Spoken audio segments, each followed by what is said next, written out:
Muhammed Aziz is chairman of Summit Power International. He's joining us live from Singapore, and he's doing a lot of work when it does come to Bangladesh as well. Muhammed, thanks so much for being here. Just firstly, you have considerable power providing when it does come to Bangladesh. And in terms of, I suppose, the pricing that you're able to deliver for countries that aren't necessarily, Bangladesh isn't Europe, it's not North Asia. Are they feeling a lot more when it does come to the energy costs right now than perhaps these other markets that are able to tolerate higher prices?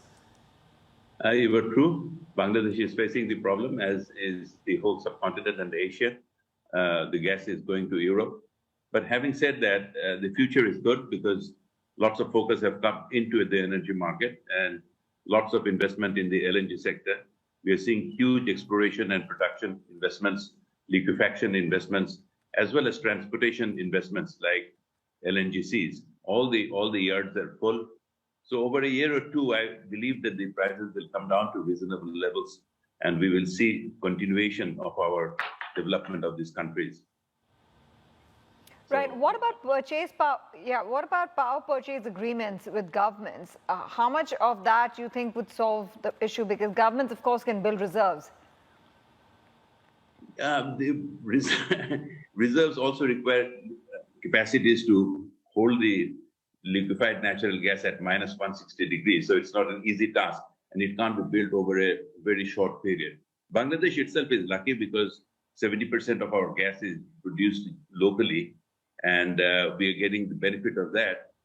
Fortunately, in the recent past, the oil prices have come down to more reasonable levels. That is providing some solace to us.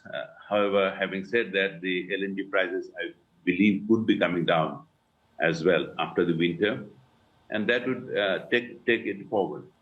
The needs for Bangladesh, 170 million people, India, 2.3 billion people, continues to be very, very high, and the developmental needs, infrastructure, that's our business, ports, gas, as well as fiber optics. All of them would actually boom because of the middle class and the economic aspirations of the people, the hardworking people. Really quickly, Muhammed, you have an FLNG terminal in Bangladesh, and it's 500 million cubic meters of capacity. Is it running at capacity? Are you able, or is it a matter of it's just too expensive right now to run it at nameplate at the moment? Yeah, unfortunately, it's running almost at half the capacity. As you just saw, the JKM market, which is Japan-Korea market or the Asian market, spot market has really moved up to $45, $50 per MMBTU. That's an absurd price for countries with $2,500 per capita income, both India as well as Bangladesh. So we are challenged over there temporarily, but I do believe that it's a very temporary phenomenon. Right. How much are you investing over the course of the next few years in terms of ramping up storage capacity, as you pointed out, for LNG? Well, we are investing about $1.5 billion in an onshore terminal, which would have a capacity of about 300,000 tons. Then we are also investing in a FSRU. However, at this point in time, the FSRU prices and other things are challenging it. But I do believe that by 2025, all would be okay, and we would have these capacities coming in by 2025-26. I wanted to ask you as well, Muhammed, you talk about, in terms of what your company's plans are, building out solar, building out wind infrastructure in Bangladesh, but have you had any discussions as it relates to hydrogen? Because I'm thinking just off the top of my head, the likes of Andrew Forrest that is seeking to really go to emerging markets and invest heavily when it comes to providing hydrogen or green hydrogen as a means of power generation as well. Is that something that you're considering speaking about at all? On the green side, we are talking about cross-border, because I would submit that the greener energies are only possible in large areas. Bangladesh has very paucity of land, and it's the most densely populated country in the world, as you know. It's in India that we are talking about with various companies for cross-border to bring in green energy from there. Specific to hydrogen, which requires electrolysis, and electrolysis itself requires a lot of electricity. you really have to break down water into hydrogen and oxygen, and the hydrogen then you have to transport at minus 260 degrees Celsius. So hydrogen is a little long-term shot. We will wait for the developed economies to find out the mechanism to make it more commercially tenable for countries like Indian subcontinent.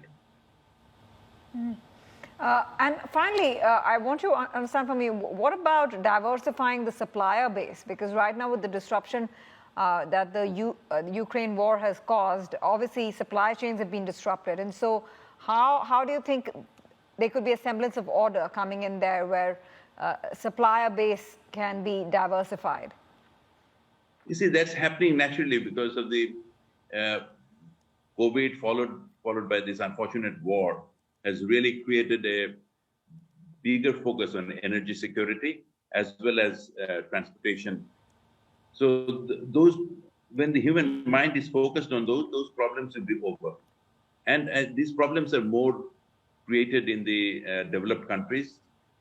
And they have to understand that the needs of this about 3 billion people in this Asia, China and India, Indian subcontinent, would continue to be there. We are just emerging and we are just starting to develop. So these developmental needs would be there.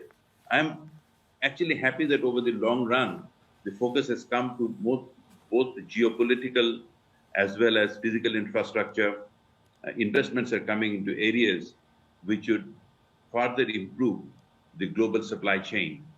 It's a temporary phenomenon. I think we have suffered COVID, we have suffered before that Second World War, First World War, right? And we will come out better from this. Well, Mr. Khan, that's the hope, right? Always, war doesn't serve any purpose, especially not in today's time and age. Thank you very much for joining us and giving us your thoughts on this burning issue.